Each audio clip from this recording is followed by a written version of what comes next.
Hello everyone. See if I can make this a short video. There's a lot to go through. I stopped down at Inglehart's to look at this one. This is the brand new 2024 Can-Am Spyder F3 Limited. It's the top of the models for an F3 model. This is their asking price. And for me to buy it out the door, with tax, all their tax and bullshit fee is $27,375, something like that, $378. Let's say $27,400. So sort of interested on that one, but I don't know. Those would be really high payments, and I'm trying to get away from it. High payments. So I went in the back because they have used ones. They have two used Can-Am Spyders. They are RT models. Now, the difference between this one, this and the one in the video, RT models are way bigger.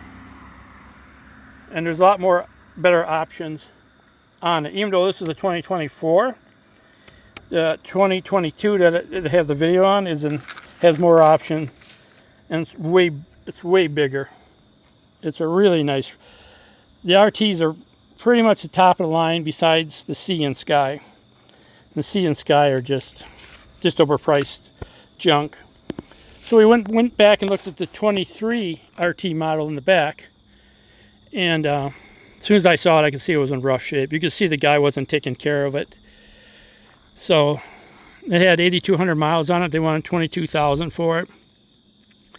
We started it up and looked through everything. And even when they started it, mind you, never owned an RT or talked to anyone with it. As soon as he started, I told Gavin, I said, that doesn't sound right. He said, no. He goes, but when they're sitting, they don't really sound, the best for sitting when they're sitting around and need to warm up. I said, okay. But once I saw how rough it was, I said, yeah, I don't want nothing to do with it. And right next to it, they just got it in probably a week ago, is a 22 model. That's the one that's in the video. That thing has 10,000 miles on it and is in beautiful condition. Now, it's a 22 Spyder Can-Am RT model limited. So, it's fully loaded. She is beautiful. Even the seat on it looks brand new. Looks like nobody sat on it, even with 10,000 miles. The only problem is with that Can-Am Spyder, it needs a new rear tire. Apparently, the Can-Am Spyders, you can get about 10,000 miles on, 12,000 miles on the rear tire, and then you got to change them. So Gavin says if I end up purchasing it, they will put a brand new tire on it. Front tires still look perfect. But they only got 10,000 miles. I got 18,000, 19,000 miles on my Goldwing tires. And now they need new ones. So Monday I'm going to contact the bank and see what my payments would be.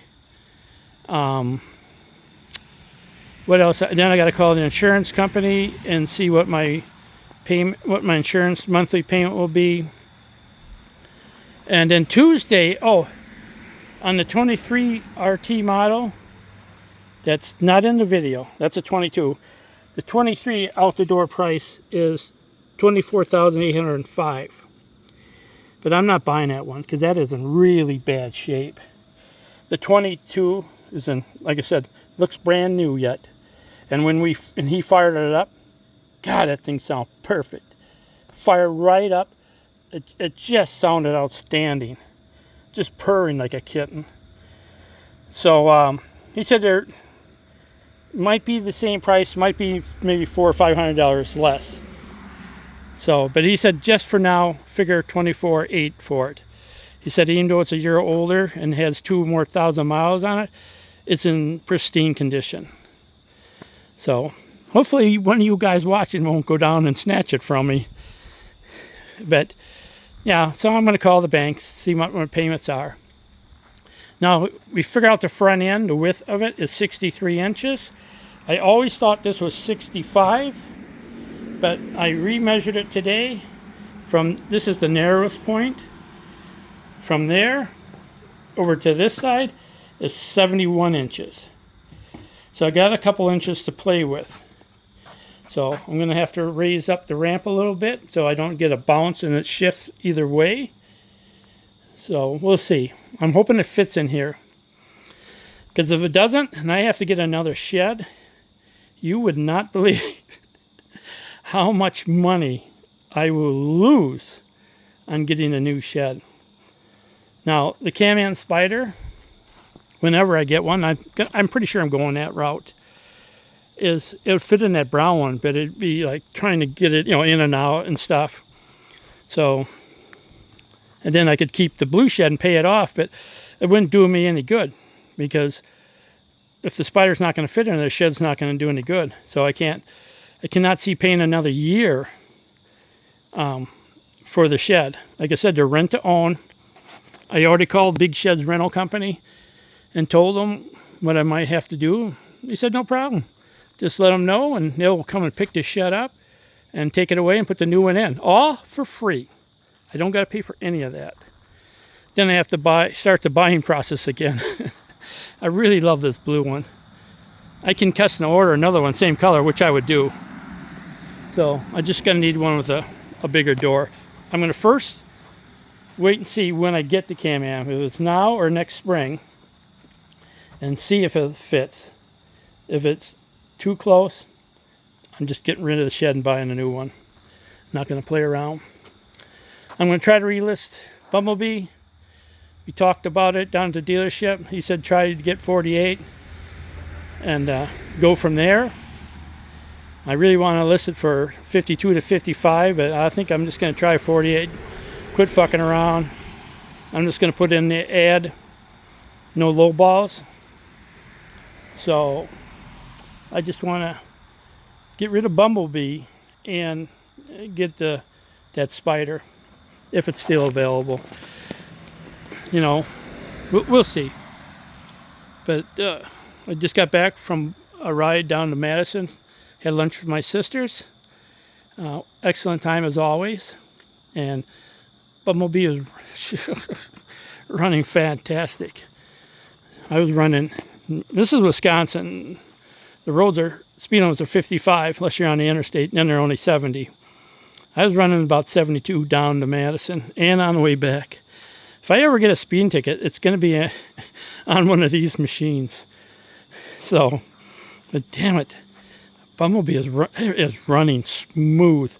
I checked the oil yesterday and I checked the tire pressures. So, tires were a little low. I think they're 7 pounds low, both of them, rear and front. But you know how it is when it gets really hot out, then cools down to 40 at night. So I figured, I should check those tires, and I'm glad I did. So my back didn't appreciate it, but I'm feeling better now. It's not hurting as bad. I was a little worried about taking a Bumblebee in. I was going to take Heisenberg, but, riding a car is literally boring as hell. So I'm glad I got to ride Bumblebee in today. So I'll keep you informed, let you know, and see what happens. But this is just part of the process. Got to go down and look at them. Got to talk to the salespeople. Heavens forbid you were over there looking at stuff without the sales guy hanging on. So I'm not in a rush to buy it, but I think these are excellently priced. I'm not an expert. Been just watching videos and watching the prices for I don't know how long now. I've been looking at them. They seem like a hell of a deal, especially for the RT models. I don't really see any bad reviews about the 22s or the 23s. I know earlier models, like the 2019s and stuff like that, had problems. They got the 1330 cc engines in them.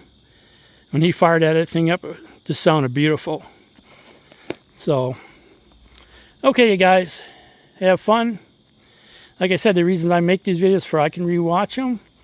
I can see now I can rewatch that one I just posted because I haven't seen it yet. Okay, enjoy your weekend.